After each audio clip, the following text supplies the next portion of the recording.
Hey y'all, it's Betsy from Happily Ever After Etc. and I am out on my porch today because I'm going to be showing you how to make a tray out of resin. So, let's see. Yeah, that's the front side. Just looks like a lot of writing. So I've got all my supplies here. I'm on the porch because it gets really smelly. You don't necessarily want it to mess up your house. Although if you have an area with really good ventilation, you'll be fine. But I don't like to do it around my dogs. I have a lot of puppies. So I come out here on the porch and it's nice weather. I still wear a respirator because this will give you a headache. But I'm going to show you everything that I'm using and then we will get started, okay?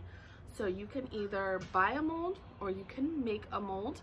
The molds for trays like this are between $40 to $50, which if you're going to make a bunch of them or you're going to be selling them isn't bad, but I'm only making 2 or 3. So I decided to make a mold and I will show you how to do this in another video, but it works pretty well. I've already made one tray, so this is the second one. My first tray is actually sitting right here. It's not quite done, so don't get too excited.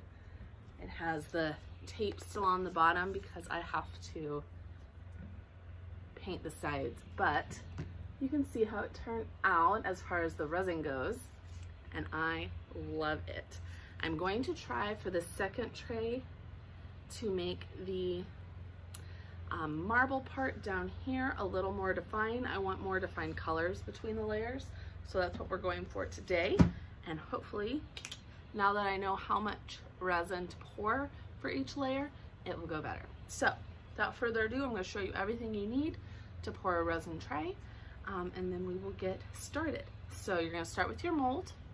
If you are making your own mold, you'll want it to be ready to go.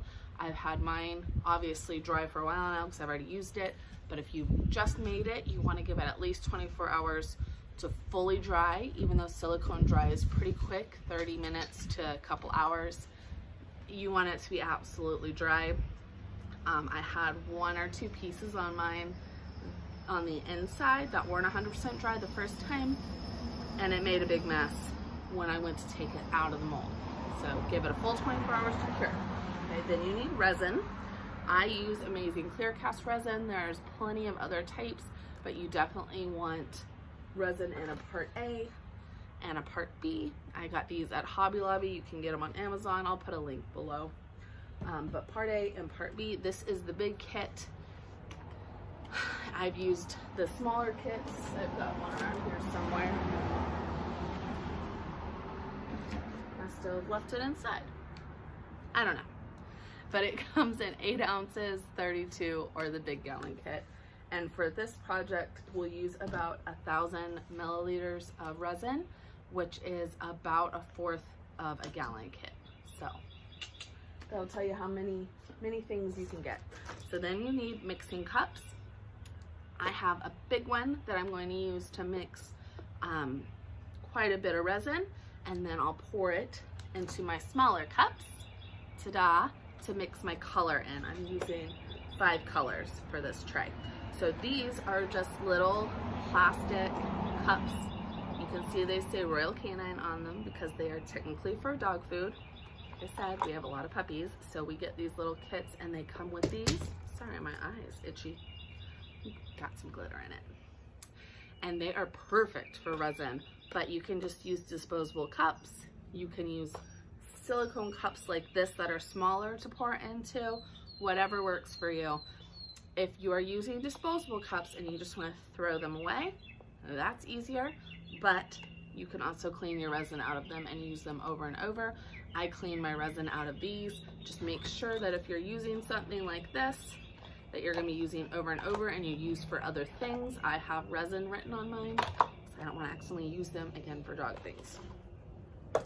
Okay, so then you need your colors. I have a mixture of just acrylic craft paint, alcohol inks, Testors brand copper paint, which is technically for like model rockets and trains and like hobby kind of things. The alcohol inks, I have two because I have one that's white. It is the Mixative brand in Snow Cap. And then I also have the Mixative brand in the Pearl Finish. Okay, and if you use the Pearl Finish by itself, it's just the Pearl Finish, it won't give you any color. So you have to put the white and the pearl to get a white pearl color. So those are my three colors: white, blush, and a copper. And then I have some glitters. So I'm gonna do 3 solid colors, 2 glitter. I have a rose gold glitter and a kind of holographic translucent. This just says diamond. I've got this one from Michael's and this one was from Hobby Lobby. Okay, so those are my 5 colors. You'll need popsicle sticks to mix your colors in your resin cups. You need your trusty respirator because, trust me, you need it. I got a bad headache the one time I didn't wear one. And disposable gloves because resin, y'all. It is completely optional. I have just freezer paper down on my porch to protect it from the surface. I have my mold on a tray, so anything that spills over really should end up on the tray. But I still have freezer paper down just in case. I have a large section here to work on, and then I have a smaller piece off to the side. So once I'm done pouring out of my little cup, I've got all my color out, I'll turn it upside down on this spare piece of freezer paper and let all the excess resin drip out. That way when I'm done and I go to clean it up, there's not much resin in here to clean out. Then you also need your heat gun. I've got my little trusty HT400 from Wagner that I use for everything, and it has its little stand, which makes this easy. I've got a lot of resin on this the last couple days. It comes clean pretty well as long as you clean it when the resin is wet. But yeah, still looks brand new. I'm going to set that down. I'm going to put my respirator and my gloves on, and we are going to get started. And just so you know, if you haven't noticed, I do have rosacea, and if you have rosacea, rosacea does not like resin. So that's why I'm so red, because I've been doing this for a while, and I have to wear a respirator, and being under the respirator and the resin makes me look like a tomato. But it's worth it. All right. I am going to change the angle and point you down so A, you can see what I'm doing, and B, you don't have to hear me sound like Darth Vader. So we're gonna go to voiceover, Betsy.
guys, so it has been 24 hours and our tray is fully dry now, fully cured, and we are going to take it out of the mold. So I started to peel this corner back here so that I could see that it was ready, and it is. So we're just literally gonna go all around the piece now and take that mold off. And you just want to peel it back, and it's usually pretty easy, but every once in a while you'll find a piece that's kind of bonded a little more to the tray for whatever reason. It looks like some of the paint may be bonded. You just keep pulling, it'll come off. So when you're making your mold, you can make the edges on this side much smoother if you want to. Smooth it out with a glove or some water and some dish soap, and that helps. But see this part right here? So you see, there we go. It's kind of like going inside the resin here for whatever reason, so we'll have to grab our little bit of that silicone off of there, and that's okay. This mold is definitely reusable, but I do go in, see how now that has a hole in it? I'll go in with a little bit of silicone and just fix the inside before I use it again.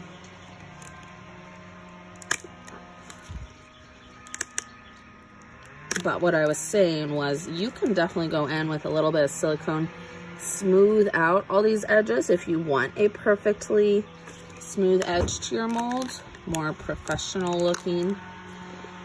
But since this is a kind of geode, marbly kind of tray, I like that it has imperfect ridged edges. I think that's more natural for a stone. So I purposely have kept it that way. And now we'll just take it off our mold. I'm going to grab my Dremel so that we can finish this tray. The edges here are just a little rougher than I would necessarily want them to be. So while I do want them to be bumpy, I don't want all these sharp edges. So I'm going to grab my Dremel tool and we're just going to sand it all, not necessarily 100% smooth, but we're going to just smooth out those rough edges so that they won't hurt you. All right, so now I've got my little Dremel tool. I just have a little sanding attachment on here, and we are going to go ahead and sand all these edges off. Just make sure when you're using this that you're very careful to stay on the sides and not to slip and like put a jagged indentation in the top of your tray, okay? Because then you will have a giant scratch mark, and the best way to deal with that is to sand the entire top smooth and pour a top coat. So it's possible to get a scratch out, but I'll tell you, it's a pain in the rear. So we're gonna get started. I'm just gonna turn this guy up on its side so you can see a little bit. We'll start over here. You can start on low if you feel like you need to, but I find that high is the best. I don't know if you guys can hear me. I'm saying you can start on low if you need to, but high definitely works better.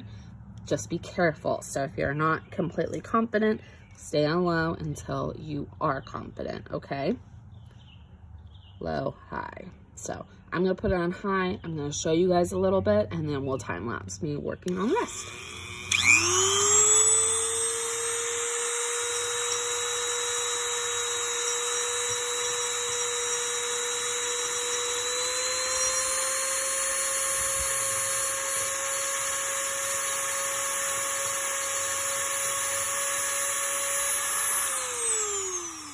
And just another tip, you don't necessarily need gloves for this, but little pieces fly everywhere, so you do need safety glasses.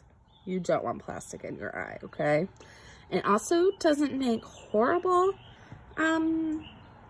toxic fumes, but sometimes you'll hit a bit of the silicone from the mold And while resin doesn't make horrible fumes, silicone does. So if you are worried about the fumes, put your respirator back on. I'm outside and this came off really cleanly, so I'm not worried. On the last one, I had quite a bit of silicone to chisel off, and I definitely wore my respirator.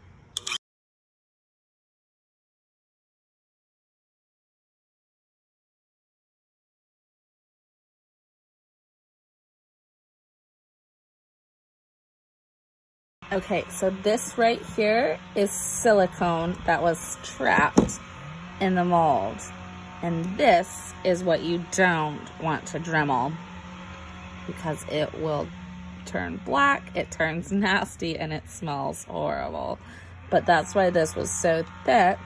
I didn't know it was in there, but once you see that little bit of silicone peeking out, try to get it out of there without Dremeling it so that you don't smell that toxic crap. Or put your respirator on, because it turns black, it turns nasty. You don't want that in your lungs. Hey y'all, I am back. I'm back out on my porch with my tray. It is finished.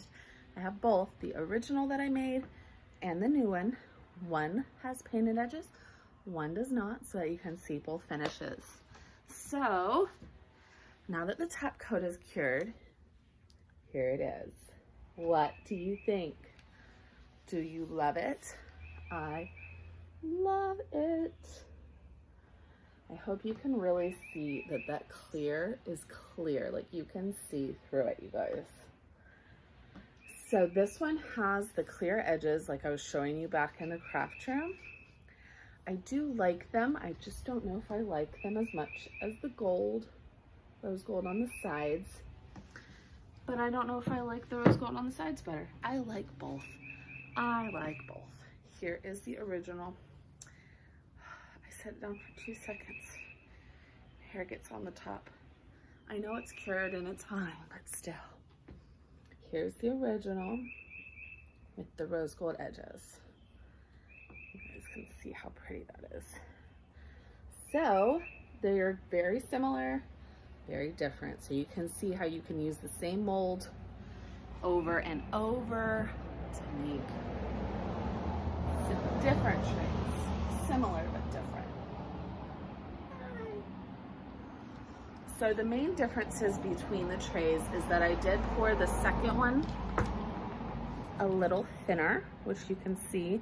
I just felt that it didn't need quite so many layers as the first one to be a substantial tray. So I did pour this one a little thinner than this one. You can see that with 4 layers, probably 5 of silicone, this is quite a chunky tray. I like that. I also like this one. Personal preference. But the main difference is that with this one, that first layer of resin, it didn't mix quite enough colors. And so instead of staying separate where I poured them and then mixing on the edges, they really marbled together. It's fine, it's a completely different look though. So just know what you're going for when you mix your resin. If you're going for separate colors, you need to mix enough like I showed you so that you can pour and they will stay separate. If you want a marbling look, then you'll pour a little less resin.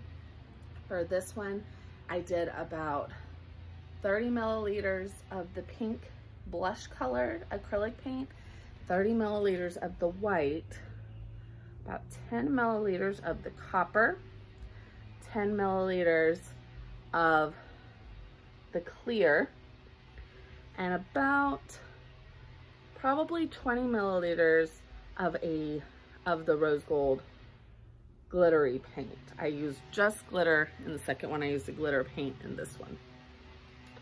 And so that's nearly probably a third of the resin that we poured for the second one, where we poured almost 80 milligrams each of the blush and the white for the second one. And so you can really see when I poured them all out for this one, you could still see blue matte through each of the colors, and they really had to mix to get those effects. All right, so I'm gonna go ahead and take some pictures of these guys for you so that you can really see them up close and not just in front of my face. But I wanted you to be able to see how pretty they turned out, and I love both of them. So one of them I'm going to keep and one of them I'm going to sell. So if you were me, which one would you keep? And also, would you paint the edges on this one, or do you like it better unpainted? Let me know below. Leave a comment. Bye, y'all.